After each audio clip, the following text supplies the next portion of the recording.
The shield of the hoplite was a big shield, about 1 meter wide, but it covered only half the body, and therefore the protection comes from the overlapping of each shield with the man next to him.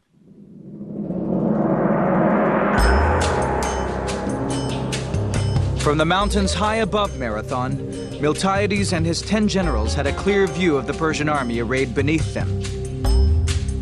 This was an army over twice their number, with archers from Ethiopia, swordsmen from the banks of the Indus, and wild horsemen from the steppes of Asia. Although all these men were the subjects of King Darius of Persia, they had little in common with one another. Not even a common language. The Greeks, on the other hand, were neighbors, standing shoulder to shoulder and brother to brother, fighting to save their independence and way of life. Memories of the tyrant Hippias were fresh in their minds, and death was preferable to him regaining the Athenian crown. But neither side seemed eager for a fight. For 4 days, the two armies faced each other in a nervous standoff. One reason why the Greeks waited is simply that they were in a very strong position there. They could not, as such, be forced. And the Persians, being so much larger, had a supply problem, and therefore it was quite likely that supplies would run low and that they might even consider retiring. Datis was holding back in hope that the Athenians, still loyal to Hippias, might rise up and seize control of Athens. On the Greek side, Miltiades waited, perhaps in the hope that his forces might be bolstered by the promised Spartan contingent. Neither side would make a move. But in the Persian camp, Datis was hatching a daring battle plan that would break the deadlock. Soon the killing and fighting would begin. Battle of Marathon. September 490 BC, On the plain of Marathon in Greece, a mighty Persian invasion force was waiting to go into battle against a small Greek army intent on saving their country, their freedom, and their way of life. After 4 days of stalemate, the Persian commander Datis decided to gamble everything on a quick victory.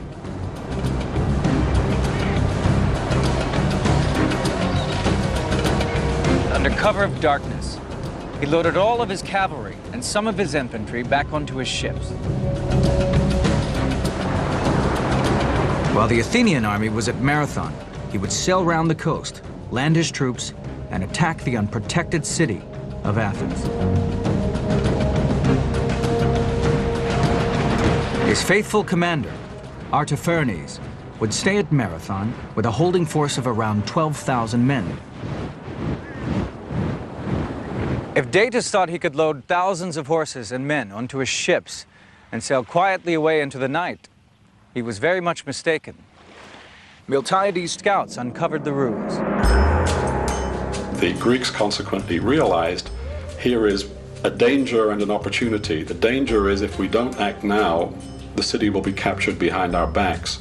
The opportunity is we can march down into the plain now and take them on because they won't have time to unship their cavalry again.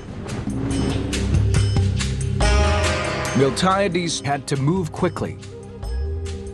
It would take Datis more than 10 hours to sail to Athens and several more hours to unload his army. Miltiades had to win a quick victory at Marathon and then march at full speed back to Athens to confront Datis. What they did was seize what the Greeks called kairos. They had a word meaning opportunity, the opportune moment.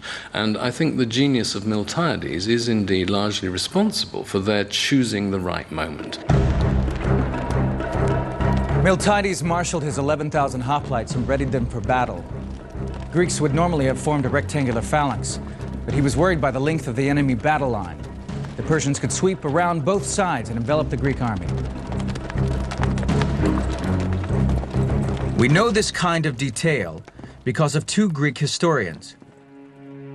Herodotus, who wrote in the years after the battle and may even have met some survivors, and Plutarch, who wrote 400 years later but used material from earlier histories. Miltiades took a huge risk and tore up the battle manual. He abandoned the traditional phalanx formation and deployed his troops along the widest possible front. so that the center of the line was much thinner than usual. 4 men deep as opposed to the customary 8. But on each wing, he retained the 8 ranks of the conventional phalanx. He wanted to protect his flanks. The Greek heavily armored infantry, they had a 3-foot shield that would cover them from brow to knee, greaves down here on the shin guards, and then a helmet with just eye slits, so that when they put that helmet at the rim of the shield, they really were pretty much invulnerable. As the Greek army rolled forward, Miltiades was already thinking of the next problem. The massed ranks of Persian archers, deadly at up to 300 yards. The Greeks would have to cover that final distance at speed, or risk being slaughtered. They marched forward at a sedate pace, the usual sedate pace of a hoplite army advancing, until they came within bowshot, which is maybe 100 yards or so. Once within bowshot, the Greeks came under a hail of arrows. Miltiades' troops broke into a run. This astonished the Persians. The phalanx, by its very nature, usually went into battle at a slow, steady pace. The Persian archers would have posed a very serious threat to the hoplite force. They had very powerful bows and large arrows that could have done serious damage. Imagine yourself in full armor, with a heavy shield, spear and sword, a total weight of 70 pounds, having to race to the enemy and be able to put up a strong fight when you reached him. There was a British historian who actually built himself a suit of hoplite armor and went to Marathon and ran from approximately the place where the Athenian camp was to the site of the battle, and showed that a fit man could actually run that distance in armor. The hoplites trained hard for this. There was even a hoplite event in the Olympic Games of the period, which involved sprinting over 400 yards in full kit and armor.